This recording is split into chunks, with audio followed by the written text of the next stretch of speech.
Is the world stepping into a new nuclear arms race? A question that once belonged to the Cold War era is echoing once again, louder and more uncertain than ever. Recently, US President Donald Trump announced plans to resume nuclear testing, a move that experts say could mark one of the most dramatic shifts in America's national security policy in recent history.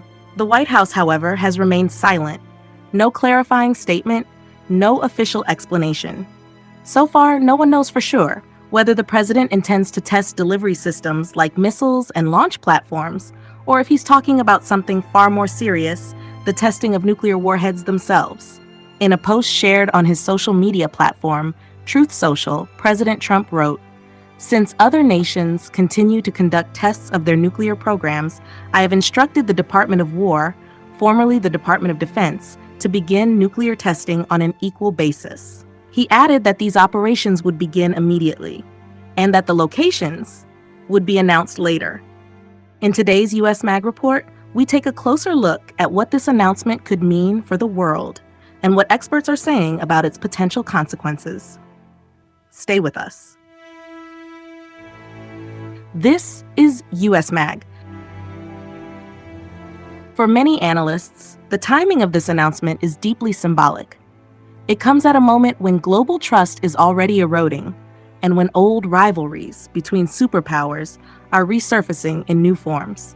Across the world, defense analysts warn that this could be the starting point of a renewed race for nuclear dominance, a race that had once been buried in history, but now seems to be awakening from its long silence. The question remains, are we witnessing a strategic show of strength or the quiet beginning of a dangerous new chapter for humanity? Experts say the United States isn't necessarily accelerating a new nuclear arms race. But one thing is becoming clear. The world is once again standing at the edge of rising nuclear tension. At a time when global signs already point toward a renewed struggle for nuclear dominance, Washington's latest announcement could add fuel to an already burning fire.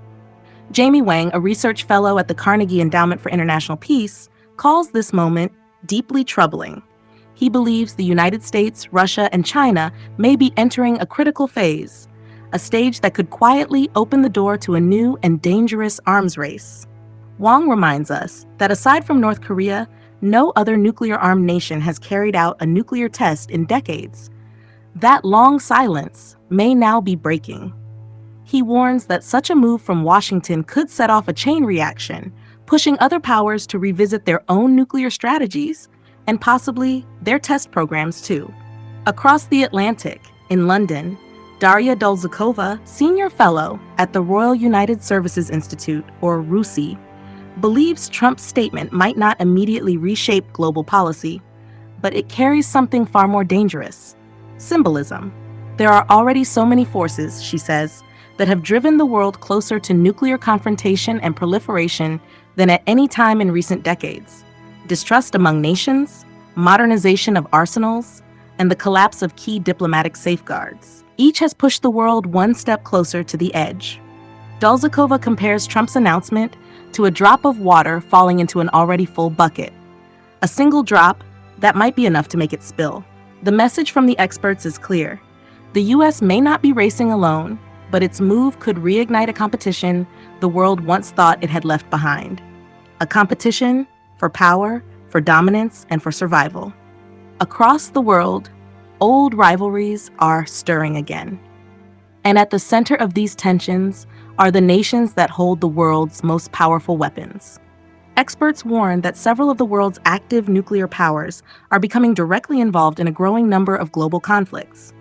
In Ukraine, the war grinds on. And at several moments, Russian President Vladimir Putin has issued chilling warnings, suggesting that if pushed too far, Moscow could turn to nuclear options. But Europe isn't the only flashpoint. In South Asia, the uneasy relationship between Pakistan and India has once again flared up, marked by border clashes and heated military exchanges. And in the Middle East, long-standing hostility between Iran and Israel continues to intensify, with drone attacks, airstrikes, and covert operations driving the region closer to the brink. Israel has never officially confirmed or denied possessing nuclear weapons. while Iran, on the other hand, continues to face accusations of developing them in secret. Farther east, another storm brews. In the Korean peninsula, rising tensions between China and Taiwan have created one of the most dangerous flashpoints in modern geopolitics. A single misstep could change everything. Meanwhile, one of the few remaining nuclear agreements between the world's two largest powers, the US and Russia, is set to expire next February. A treaty that once limited the number of deployed nuclear warheads on both sides may soon fade into history. President Donald Trump recently declared that the United States possesses the largest number of nuclear weapons in the world. But research from the Stockholm International Peace Research Institute tells a different story. According to their data, Russia currently holds roughly 5,459 nuclear warheads, the United States around 5,177, and China about 600. Other global think tanks report nearly identical figures. Recently, Russia carried out tests of new nuclear delivery systems. The Kremlin claimed one missile could enter U.S. defense zones, while another could travel beneath the ocean, reaching the American coastline. Some experts believe this demonstration may have been what prompted President Trump's nuclear testing announcement. Moscow, however, insists that its trials were non-nuclear. American analysts say Washington is now watching China more closely than ever. There's growing concern that Beijing could soon reach strategic nuclear parity with the United States, creating what they call a dual-front nuclear threat. If the U.S. resumes testing, experts warn, it could set off a chain reaction, encouraging Russia and China to follow the same path. In response to Washington's announcement, China issued a careful statement, urging the U.S. to honor its international obligations under the Comprehensive Nuclear Test Ban Treaty and to uphold its commitment to suspend all forms of nuclear testing. As the world's superpowers reposition their pieces on the board, one question remains. Are we standing at the edge of a new nuclear era, or simply reliving the echoes of an old one? The return of the bomb. Is the world heading toward a new nuclear arms race? In Washington, a quiet warning echoes through the halls of global diplomacy. Daryl Kimball, executive director of the Arms Control Association, calls it a historic mistake. A mistake that, if made, could redefine the future of global security. He warns, the world is once again walking dangerously close to the edge. The threat of nuclear confrontation is growing faster than ever. Kimball says that until the United States and Russia return to meaningful dialogue to discuss how to limit or reduce their nuclear weapons, the world may soon witness something far more dangerous, a three-way arms race involving the U.S., Russia, and China. Hans Christensen from the Federation of American Scientists shares a similar fear.